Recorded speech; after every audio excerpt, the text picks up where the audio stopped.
자, 암호화폐 시장의 평화로운 나날들이 지속이 되고 있습니다. 비트코인 지금 현재 가격 7,600불. 얼마 전에 6,000 몇백 불이었죠. 6,800불 이 정도까지 떨어졌을 때랑 비교를 해보면은 지금 훨씬 더 상황이 좋아지는 것을 알 수가 있는데요. 앞으로도 계속해서 좋은 전망들이 나오고 있다고 합니다. 신난다 비트코인이라고 외쳐보면서 오늘 나온 소식들을 또 한번 보도록 하겠습니다. 자, 첫 번째도 국내 소식인데요. 국내 소식 중에는 이 좋지 않은 것들이 많이 있습니다. 첫 번째로 업비트 같은 경우에 IBK 기업은행과 체결한 실명 계좌 계약이 이번 달에 만료가 되는데요. 얼마 전에 있었던 이 업비트의 이더리움 해킹 때문에 이 계약 연장이 미뤄지게 될 수 있다는 관측이 제기되고 있습니다. 사실 이 업비트뿐만 아니라 빗썸, 코인원, 코빗 등 국내 주요 암호화폐 거래소들은 이번 달에 실명 계좌 연장 계획이 종료가 되게 되는데요.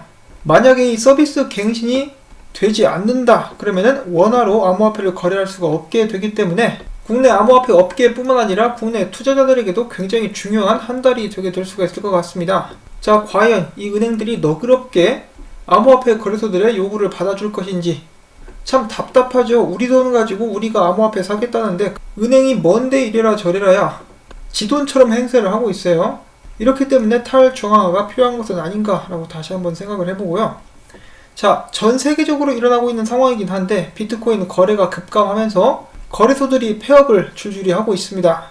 이 국내 제일이라 불리는 빗썸 같은 경우는 그 전까지는 이 거래량이 조 단위였었는데 최근에는 수백억대로 감소하게 됐다고 하죠. 다른 암호화폐 거래소들도 마찬가지입니다. 전부 다 좀 힘들어지고 있어요. 그래서 비교적 작은 거래소로 사용하시는 분들 다시 한번 주의를 하시기를 여러분들께 당부를 드리고 싶습니다. 언제 어디에서 먹튀가 나올지도 모르고 이 파산 나게 되면은 여러분들의 암호화폐를 보상받을 수 있을 거라는 그러한 보장이 없기 때문이죠. 자, 그리고 이어서 빗썸 같은 경우는 블록체인 기술 및 거래소 시스템 고도화를 위해서 자체 연구소를 설립한다라고 밝혔습니다. 이제 연구 인력은 30여 명 정도가 될 것이라고 하는데요. 이런 것은 정말 좋은 의도인 것 같습니다. 앞으로는 빗썸이 더 이상 양아치 같은 짓은 하지 않고 대한민국 내에서 제대로 된 암호화폐 시장을 형성하기 위해서 노력할 수 있기를 바라봅니다. 자, 그 다음에 카카오의 블록체인 프로젝트 그라운드X 같은 경우는 올해 예정되었었던 블록체인 클라우드 서비스를 전면 백지화, 그러니까 완전히 캔슬을 했다라고 하는데요. 2020년도에 아직까지 특별한 계획은 없다라고 합니다. 어떤 문제가 생겨서 이렇게 한 것은 아닌지 약간은 염려가 되는데요. 자, 그 다음엔 에이다 소식 나왔습니다. 최근 무엇이든지 물어봐 시간에서 찰스 호스킨슨이 하스킬 셸리 테스트넷이 셸리 메인넷과 함께 가동 준비를 마쳤다라고 밝혔습니다. 자, 메인넷, 귀가 솔깃솔깃한데요. 이 메인넷이 출시된다는 소식이 나오게 되면은 이 소문에 사서 뉴스에 팔아라, 에이다 가격 펌핑 오게 되지 않을까 하고 한번 생각을 해봅니다. 자, 그 다음에 IOST, 이들이 글로벌 웹 브라우저 개발업체인 넷박스와 전략적 파트너십을 체결한다라고 밝혔습니다. IOST는 이를 통해서 네트워크 산하 30개의 뎁과 iWallet을 넷박스 스토어에 추가하게 될 것이라는 설명입니다. 자, 그 다음으로는 트론에 관련된 짧은 소식, 이 저스틴 선이 묻습니다. 이 프라이버시 코인을 트론 블록체인 상에서 발행할 수 있게 될 텐데 이 코인을 뭐라 불러야 되겠느냐, 뭐 좀 좋은 이름이 없을까? 라고 물어봤더니 사람들은 PTRX, 트론지, 저스틴 카그니토, 어트로노머스 등 여러가지 이름들이 이제 예시로 추천이 되었다라고 하고요. 그 외에 스트론을 싫어하는 사람들은 비아냥거리는 듯한 답을 또 남겨주기도 했었습니다. 자, 아무튼 저스틴 선이 전에는 이런저런 비방을 많이 받았었는데 최근에는 정말 열심히 뭔가를 해보려고 다방면으로 노력하고 있는 모습들이 보이고 있기 때문에 그런 부분들이 열매를 맺게 되면은 성과가 나오게 되지 않을까 라고 또 이렇게 생각을 해보고요. 자, 바이낸스 같은 경우는 그들의 자체 미국 달러 스테이블 코인이 있죠. BUSD인데요. 이 스테이블 코인이 최근에 뉴욕 주 금융 당국으로부터 승인을 받았다라고 합니다. 그러면 뉴욕에서 이제 거래가 될 수 있다라는 것인데요. 짜오짱평과 바이낸스는 계속해서 기세 좋게 그들의 사업을 확장을 해 나가고 있습니다. 미국 달러로 BUSD를 사고 교환하고 거래할 수 있게 된다라는 설명입니다. 자, 어제에 이어서 윙클보스 쌍둥이에 관련된 소식들이 몇 가지가 나와 있습니다. 이 윙클보스 쌍둥이가 암호화폐 세금 보고 플랫폼에 500만 달러를 투자하겠다라고 밝혔습니다. 이 플랫폼의 이름은 텍스비트라고 하고요. 텍스비트는 이번 투자금을 활용해서 서비스 범위를 미국에서 캐나다, 영국, 호주로 확장한다는 계획입니다. 또한 윙클보스 쌍둥이 같은 경우는 비트코인 ETF 승인을 여전히 확신하고 있다라고 밝혔습니다. 뭐 당연히 나오겠죠. 준비가 되면은 크게 한탕 해먹기 위해서 ETF가 발표가 되게 될 것입니다. 참고로 미디어 같은 경우는 SEC가 단기적으로는 비트코인 ETF를 승인할 가능성은 크지 않지만 이 월시어 피닉스가 제출한 하이브리드 ETF, 미국 재무부 채권과 비트코인을 함께 합쳐놓은 ETF에 대해서는 관심을 보이고 있으며 월시어 피닉스의 ETF 제안은 다가오는 2월 26일 SEC에 의해서 승인 여부가 결정되게 될 예정이라고 합니다.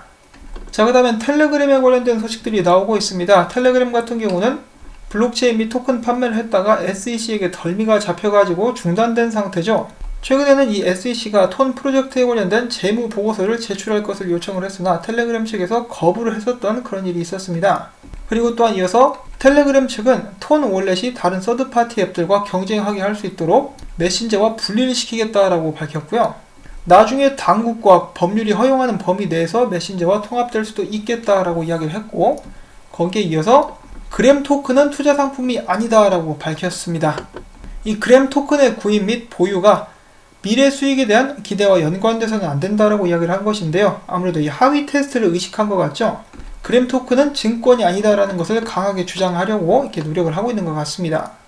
자, 그 다음으로는 이 암호화폐 시장의 악동, 감출 수 없는 야성미를 가진 이 남자 존 메가피인데요. 또 엉뚱한 프로젝트를 실행하기 시작합니다.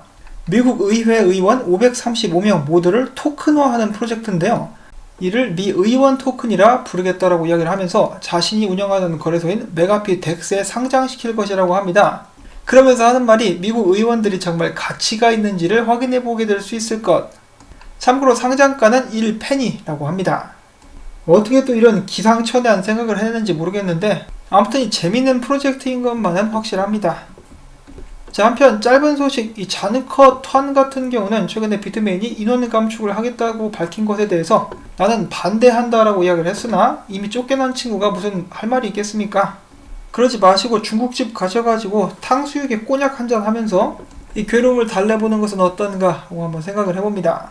자, 그 다음에는 잠시 쉬어가는 코너 또 갖기로 하겠습니다. 이 최근에 호주 쪽에서 산불이 나가지고, 그러니까 화재가 나가지고 난리가 났죠. 지금 보시게 될 영상은 호주는 아닌데요. 미국 캘리포니아 쪽 화재입니다. 호주 쪽이 이거보다 훨씬 더 심각하다라고 하니까 얼마나 지금 위태위태한 상황인지 알 수 있겠죠. 지금 보시면은 와, 이거 영화의 한 장면 같은데요. 보기만 해도 숨이 막힙니다. 이것보다 호주가 훨씬 더 심하다라고 하는데 어느 정도인지 부디 호주 쪽의 화재가 하루빨리 사그라들 수 있기를 바라봅니다. 자, 그 다음엔 비트코인 소식들을 또 보도록 하겠습니다. 블록체인 및 암호화폐 전문 투자회사 아르카가 이야기합니다. 비트코인 채굴이 환경의 재앙이라고 어불성설이다. 비트코인 채굴에 필요한 전력 소비로 인한 탄소 배출량은 전세계 탄소 배출량의 0.08%에 그치고 있다. 이는 금과 삐까삐까한 그런 수치이다라고 이야기를 했는데요. 최근에는 천연가스나 잉여 에너지를 통해 가지고 비트코인 채굴을 하는 방안들이 계속해서 나오고 있기 때문에 이런 부분들은 앞으로 더욱더 개선될 수 있으리라 한번 생각을 해볼 수가 있겠습니다. 자, 다음으로 해서 와이스크립토 레이팅스가 이야기를 합니다. 비트코인은 휴대성이 뛰어나다. 이 조금의 비용만 있으면 엄청난 속도로 지구상의 거의 모든 곳을 오고 갈 수 있다라고 이야기를 한 것인데요.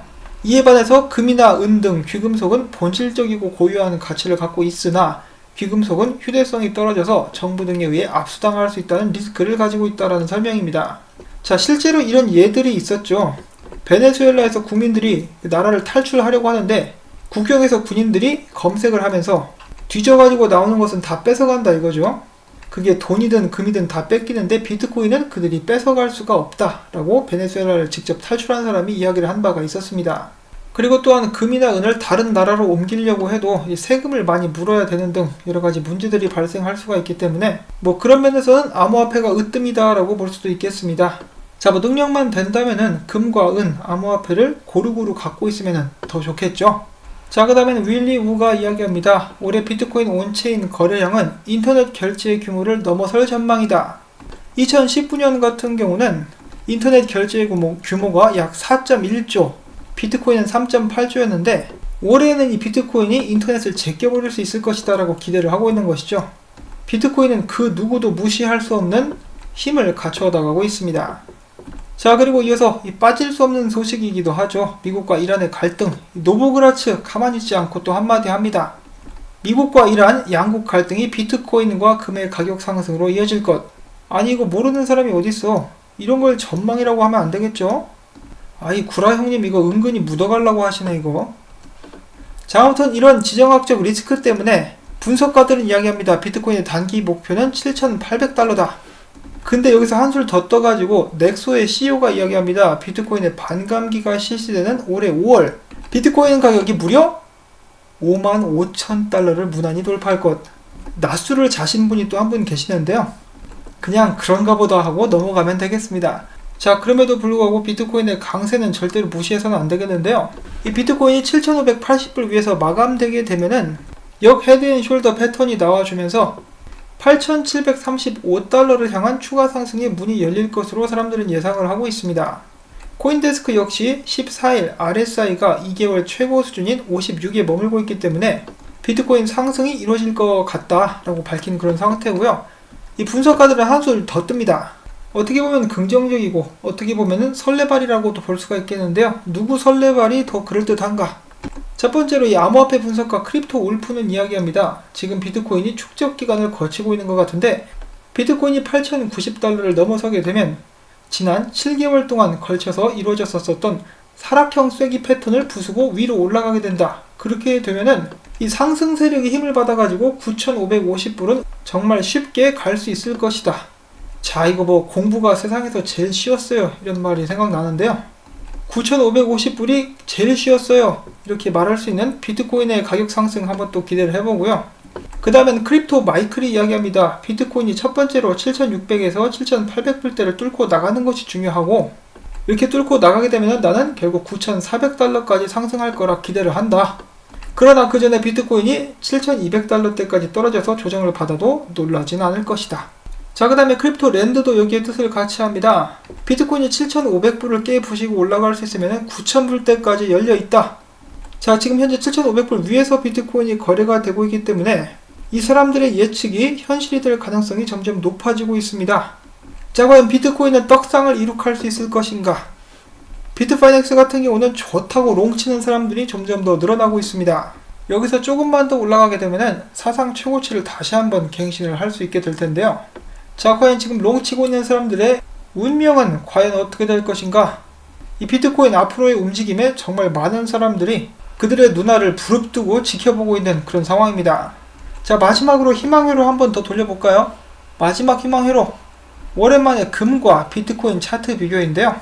금 같은 경우는 여기서 이렇게 쭉쭉 올라가기 시작했는데 자, 비트코인은 비슷한 형태로 가고 있다가 어떻게 하게 될 것인지 금 따라가게 되면은 얘도 마찬가지로 여기까지 상승할 수 있게 되겠죠. 자, 이제 어제 또 현실화 가능한 희망회로 알레시오의 희망회로를 또 한번 공유를 해봤었는데요. 이렇게 기분 좋은 전망만 쏟아져 나오니까 좀 불안하기도 합니다. 자, 과연 비트코인은 많은 사람들의 소망을 이루어줄까요? 절대로 방심하지 말고 앞으로 상황 잘 지켜봐야 할 것 같습니다. 오늘도 열심히 준비를 해본 이런 소식들 여러분들께 도움이 되셨다면 좋아요와 이 광고 시청 처음부터 마무리가 될 때까지 영상 재생 여러분들께 꼭 부탁을 드리고 싶습니다. 이 암호화폐에 대한 관심이 오히려 줄어들고 있는 이 상황, 제 채널도 건강하기 위해서는 여러분들의 도움이 꼭 필요합니다. 비트코인이 계속해서 열심히 달려주기를 바라보면서 전 다음에 또 인사드리도록 하겠습니다. 행복한 하루 되시길 바랍니다.